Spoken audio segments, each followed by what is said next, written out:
Hey everybody, it's Nicole here.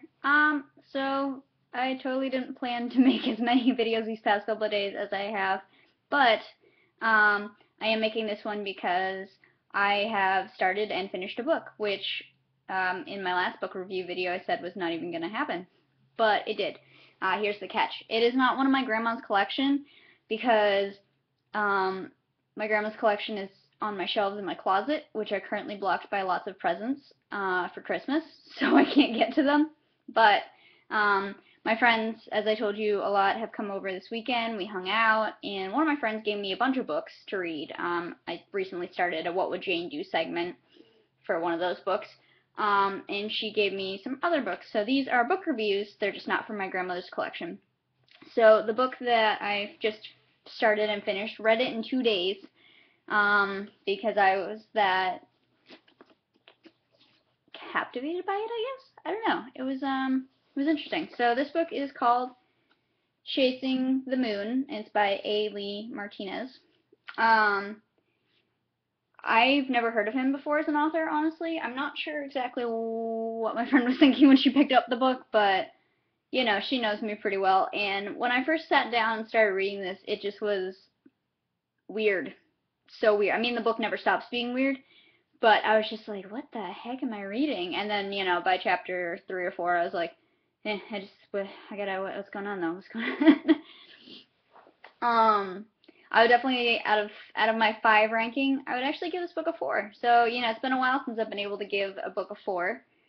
But I think this is so different, you know. Let me see if I can give you a good description. We have like 2 sides of the story. Basically, the background of this whole book is that we are not alone. There are monsters of sorts, all kinds, that live on Earth with us, but because most of us are just regular, you know, humans, we don't see them. We never see them. We don't know who they are. So to us, they just look like everyday people. But, you know, to the people who can see them, there are a few humans, like one of our characters, Diana. She's looking for an apartment, and she just finds this place, and, you know, the rent is cheap, and she goes inside, and, you know, the place looks like it was designed for her. It has everything she wants in it, and, you know, there's all she's told is don't open the closet door. And she's like, weird, but whatever, you know, like it's too good to pass up. And so she takes the apartment, and when she takes it, the door that lets her out of the apartment disappears. And the thing in the closet is a monster and starts talking to her, and she doesn't know who it is, but, you know, he says, oh, well, if you let me out, I'll probably eat you. And it's just so absurd because he's like, well, it's not like I want to. I just eat everything in my path, and I don't mean to. Would it help if I apologize first? And she's just like, what? And, you know, she fights with the need to know there's got to be reality. This isn't true. This isn't real. And, you know, eventually, through the story, you know, she opens up the closet door. Big spoiler. She opens up the closet door, and, you know, she finds a way to, you know, tell the monster, you're not eating me. And, you know, when it comes to that, as she goes on her journey, she starts to learn about how there's more to the eye that the eye can see.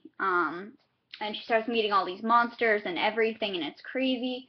And, you know, she forms bonds, and there are other people in the apartment, and it's weird, and they're always like, oh, well, we don't expect you to last long. And, you know, it's very different. And it's just an absurd book, but it's just funny, and you start to get into it, and I was getting into it, and I was like, yeah, I can roll with that, whatever. Oh, we're doing this now? Sure. Which is different for me, because you see, when I read a lot of books that are like regular, and we just, you know, something takes a turn, and I'm kind of like, no, I can't get on board with this, but this I was like, yeah, why not? Giant maggot beetles are walking by and saying hello. Sure. The other story, too, are these 2 characters, Calvin and Sharon. And Calvin is part of this giant moon kind of god called Fenris. And he's part of the moon, but he's been separated, and they need to, like, join together, and there's another part of the moon, too, and once they all join together, it's like this huge thing. So he's been waiting for a long time to be joined back, and in the meantime, he's just a human, and he's living in the world, in the regular world, and Sharon's kind of his partner per se. She takes care of him, and she watches out for him, and she's his buddy, and, it's sad because there's like a one-sided romantic kind of thing there with Sharon liking him, and Calvin just doesn't really see it. It's rough because you feel for Sharon and you're like, oh, Calvin, come on. And it's not that he doesn't see her that way. It's just I don't think he actually can the way he is. But he does, out of all the people that, there's this whole cult that's supposed to be devoted to him, and there's this guy, Greg, who you're going to want to punch in the face for most of the story. Every time I hear him coming in the story, I'm just like, shut up.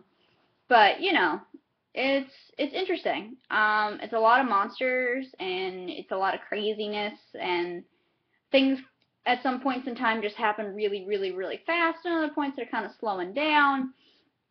And it's a ridiculous book, but I just kept laughing, and I just kept wanting to read it. And I think that's different because, I'm at this point now where I feel like I should be reading more serious and, hardcore books, and my parents are always like, oh, you should check out this biography of this person or this true story, and I'm kind of like, yeah, I should. So Chasing the Moon was definitely a nice change of pace for me. um it had a decent ending too, actually, which is, as if you've seen any of my other book review videos, a lot of the endings have bothered me. But Chasing the Moon was pretty good. I was okay with the ending. I thought for a second, you start getting to the end, you're like counting the pages, and you're like, are they gonna get to the solution here? There was a moment where I was like, oh my goodness, you're gonna end it like that? And then they fixed it, and I was like, oh, okay.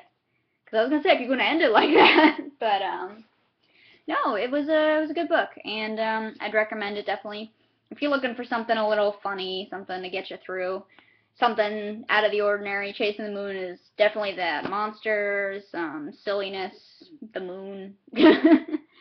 But yeah, so that is my review. I hope you enjoy. Go out and get your Chasing the Moon on. But yeah, I'm probably gonna start reading the other book that my friend got me. 'Cause as you know, it's not Christmas just yet, so I'll probably do another book review that is not for my grandmother's collection, and then I'll be back on my grandmother's collection once I get my closet cleaned out so I can get to my shelves. So stay tuned, keep reading, keep watching TV, see a movie, write some stuff, live. Alright, happy holidays, everybody. Bye.